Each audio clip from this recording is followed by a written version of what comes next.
In a land nestled between high mountains and noisy forests, there lived a small, intelligent, smart, humble girl named Amila. She was known for her radiant smile, golden curls, and a laugh that could light up even the darkest corners of the house. But life hadn't always been easy for Amila. She had lost her mother when she was just a baby, and though her father, Mr. Sewe, had loved her dearly, his heart had been broken by grief.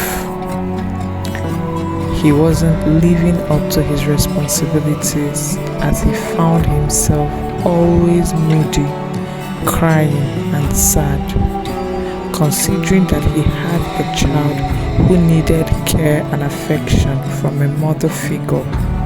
He decided to remarry. He remarried, hoping to find a companion who could bring joy to their home once more.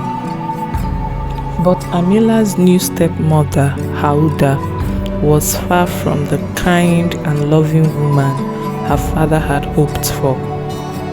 She was a woman of cold beauty, with sharp eyes and a heart as hard as a rock.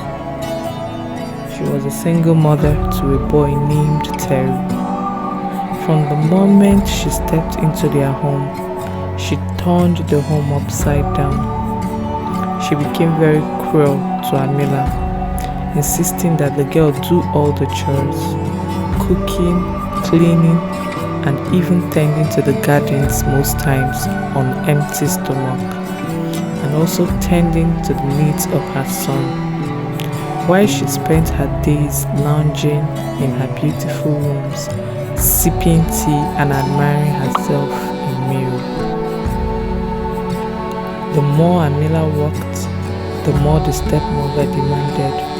She made sure to remind Amila daily of her place in the household, never letting her forget that she was nothing more than a servant in her own home. Your father may be blind to your faults, Hauda would sneer, but I see you for what you are, a poor, lonely girl who needs to know her place.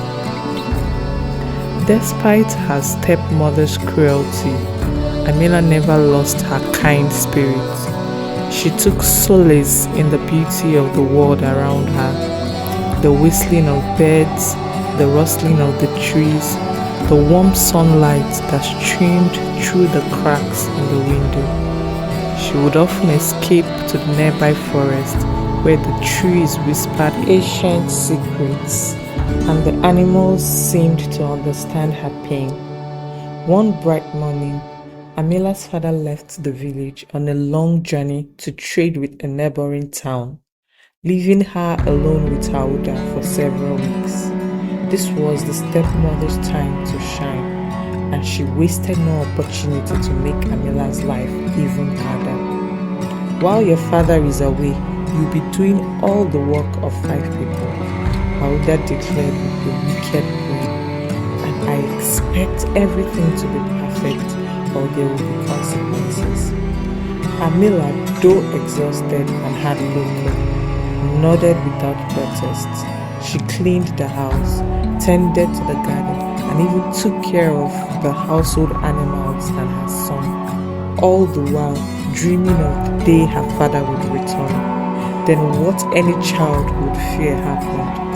Amila'S father was brought back from his trip in a wheelbarrow. He had encountered some hoodlums on his way back, and they broke his legs in a bid to cut away with all the money he had made from his business deals. Amila became a shadow of herself as she had so many reasons to be unhappy: a wicked stepmother and a sick father. Hauda quickly took over Mr. Sewe's business and became in charge of everything going on in their home. Before anything as little as water goes to anyone, it must first come with the permission of Hauda. This went on for so many months without so much improvement on Mr. Sewe's end. One afternoon, as Amila was walking through the forest to gather herbs for her ailing father, she encountered an old woman sitting by the path. The woman had a long silver cloak that shimmered in the sunlight and eyes that gleamed with a mysterious light.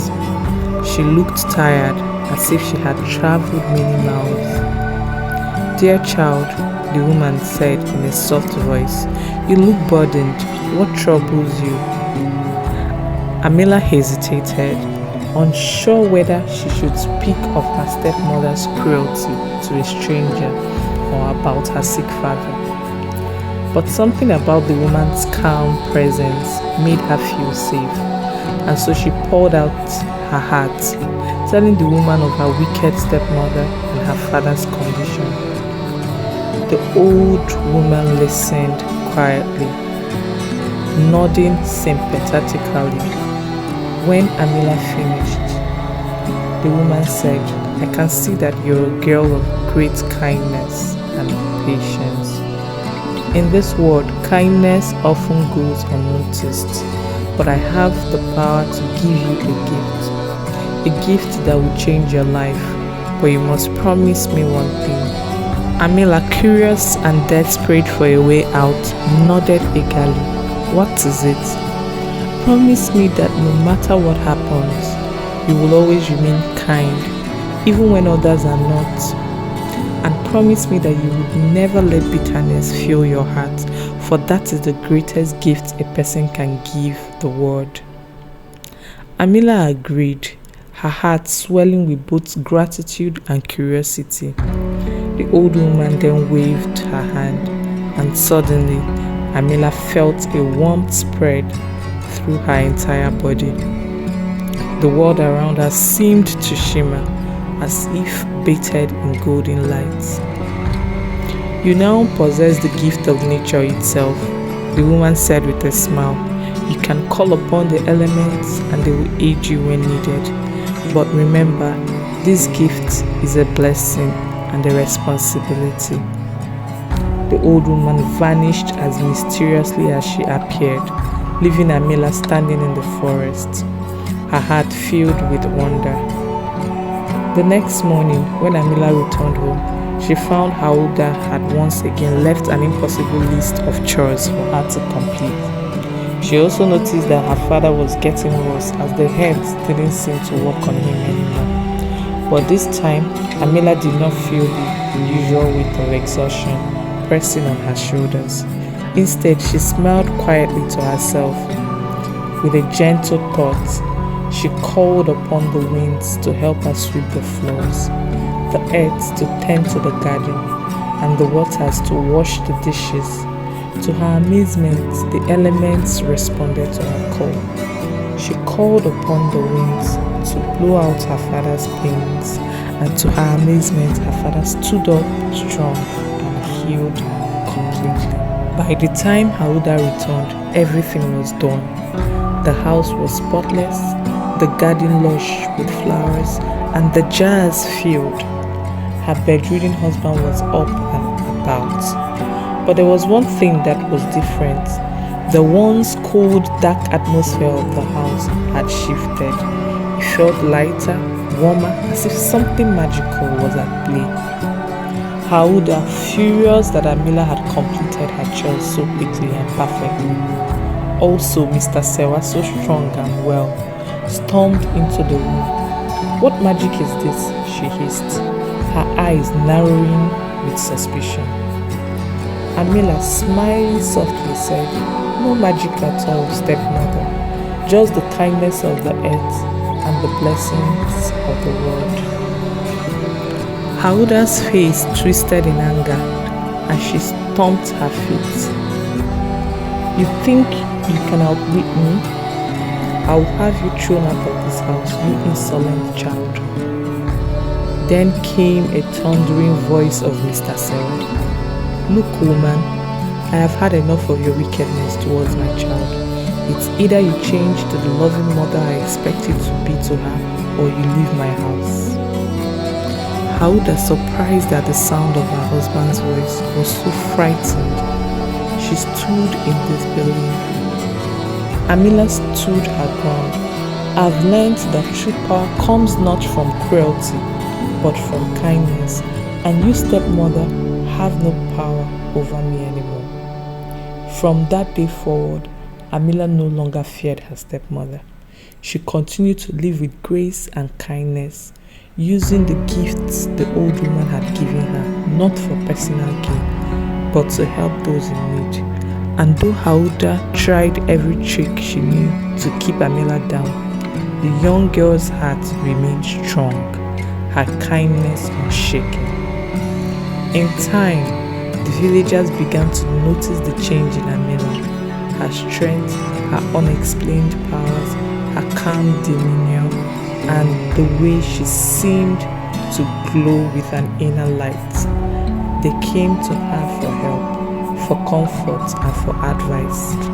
And with each act of kindness, Amila's reputation grew, until even her stepmother could not deny the girl's power.